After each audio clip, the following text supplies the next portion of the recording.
2025 SLST 9, 10 এবং 11, 12 new update রয়েছে এই ভিডিওতে। ভিডিওটা মন দিয়ে দেখো, আশা করি অনেক প্রশ্নের উত্তর পেয়ে যাবে।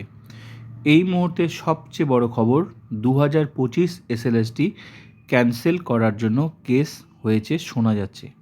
তোমরাও শুনেছো ঠিক, হ্যাঁ কেস হয়েছে। এবং 2016 এসএলএসটি ফেরত চাই, মানে সুপ্রিম কোর্টের যে অর্ডারটা ছিল সেই অর্ডারে যা লেখা ছিল তার ভিত্তিতেই ফেরত চাই। তাহলে সেই অর্ডারে কী ছিল?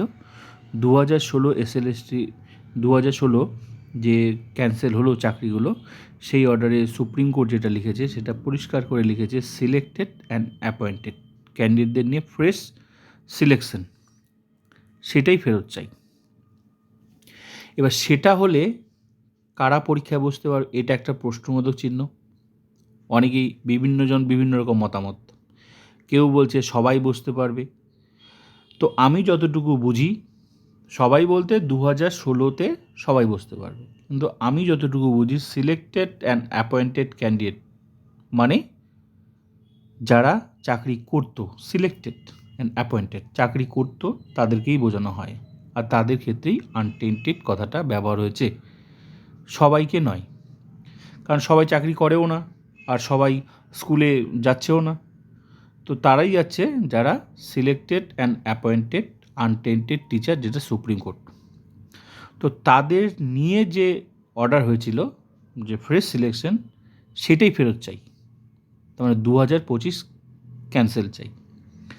তো যারা এই পরীক্ষায় কোয়ালিফাই করতে পারেনি যোগ্য টিচারদের মধ্যে, তারা কিন্তু এই কেসটা করেছে শোনা যাচ্ছে। শুনানি এর মধ্যেই শুরু হওয়ার কথা রয়েছে, দেখা যাক ভবিষ্যৎ কী বলে। কিন্তু এই কেসটা হওয়ার ফলে অনেকেই আবার অনেকের আনন্দ মানে জায়গা থাকে না, যারা বিশেষত এই পরীক্ষাটা ক্যান্সেল চাচ্ছিল। তো আমি যতটুকু বুঝি, একটা পরীক্ষা গ্যাজেট মেনে পরীক্ষা হয়ে গেছে, সব কমপ্লিট, 11-12 প্রসেস তো কমপ্লিটের পথে, শুধু এখন প্যানেল প্রকাশ হবে। আমার মতে, যদি আমি ভাবি, আমার মতে এটা মনে হয় না ক্যান্সেল হবে। কেন? কারণ সমস্ত কিছু তো গ্যাজেট মেনে পরীক্ষা হয়েছে, পরীক্ষা হয়ে গেছে, এখানে ফ্রেশার আছে, ইন সার্ভিস আছে, পরীক্ষা হয়ে গেছে। এই কোর্ট বা এসএসসি সরকার অন্যরকম কোনো ভাবনা চিন্তা করতে পারে, কিন্তু এই পরীক্ষাটা মনে হয় না ক্যান্সেল হবে। এটা আমার মতামত, তোমরা তোমাদের মতামত দিতে পারো যে ক্যান্সেল হলে কি হবে।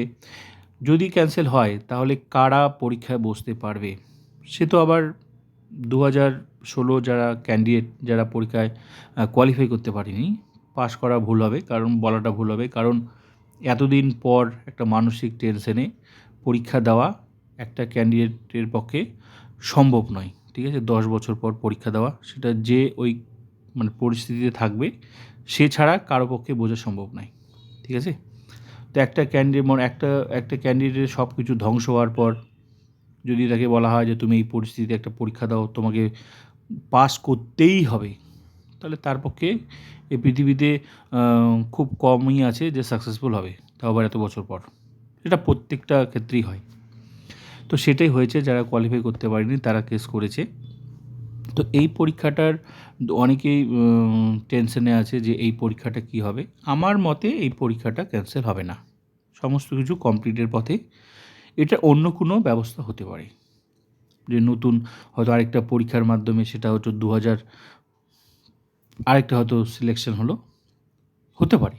এটাতে যেহেতু সবাই বসেছে, হ্যাঁ, তো সুপ্রিম কোর্টের অর্ডার মতো সেটা আলাদা হতে পারে, এটা ক্যান্সেল হতে পারে না, এটা আমার মতামত। তো এখানে যেহেতু সবাই আছে, ফ্রেশার্স আছে, ইন সার্ভিস আছে, তো নতুন করে হলেও হতে পারে, সেখানে শুধু 2016 ক্যান্ডিডেটরা বসতে পারে, যেটা সুপ্রিম কোর্টের অর্ডারে লেখা আছে, সিলেক্টেড অ্যান্ড অ্যাপয়েন্টেড। এটা আমার মতামত, আমি যতটুকু অর্ডারটা বুঝি। তোমরা তোমাদের মতামত দিতে পারো অর্ডারে কী আছে, কিন্তু একটা কথা পরিষ্কার লেখা আছে, সিলেক্টেড অ্যান্ড অ্যাপয়েন্টেড। এই কথাটা মানেটা বুঝিয়ে তবেই কিন্তু ব্যাখ্যাটা দেবে। যারা শুধু কমেন্ট করে দিলাম হয়ে গেল, সেটা নয়। সিলেক্টেড অ্যান্ড অ্যাপয়েন্টেড ক্যান্ডিডেটদের নিয়ে পরীক্ষার কথা বলা হয়েছে, ঠিক আছে। এবং কিছুদিন আগে তোমরা এটাও শুনেছো, সুপ্রিম কোর্ট কিন্তু পরিষ্কার করে বলে দিয়েছে এই পরীক্ষায় ফ্রেশার্সরা কেন, এটাও বলেছে। ঠিক আছে? তো একটা প্রশ্নবোধক চিহ্ন। আবার যদি এই পরীক্ষাটা ক্যান্সেল হয়েই যায়, তাহলে সেই পরীক্ষায় তো সমস্ত ইন সার্ভিসরাই বসবে, মানে 2016। তো সেখানে ফ্রেশার্সরা বসতে পারবে কি পারবে না সেটাও তোমরা কমেন্ট করে বলতে পারো। কিন্তু সেটা হলে এই পরীক্ষা মানে ক্যান্সেল হয়ে গেলে কাদের ক্ষতি হবে? ফ্রেশার্সরা নাকি ইন সার্ভিসরা? যেটা কিন্তু অনেকেই চাচ্ছিল এই পরীক্ষাটা ক্যান্সেল হয়ে যাক। তো আমার মতে এই পরীক্ষাটা ক্যান্সেল হবে না, অন্য কোনো ব্যবস্থা হতে পারে। তো বাকিটা সময় কথা বলবে। কিন্তু ক্যান্সেল হয়ে গেলে নেক্সট পরীক্ষায় যেটা সুপ্রিম কোর্টের মতো যে অর্ডারটা আছে সেটার ভিত্তিতে পরীক্ষা হলে আমি যতটুকু বুঝি সেখানে কিন্তু কোনো ফ্রেশার্স চান্স পাবে না সেই পরীক্ষায়। তো এবার যারা পরীক্ষা পাস করেছে এই 2025 SLSTতে যে সমস্ত ফ্রেশার্স ইন সার্ভিস, এখানে নতুনদের চাকরি পাওয়ার যে একটা সম্ভাবনা ছিল সেটাও কিন্তু একটা প্রশ্নবোধক চিহ্ন থেকে গেল। তো তোমাদের মতামত তোমরা কমেন্ট করে বলতে পারো, কী হতে পারে তোমরা মতামত দিতে পারো।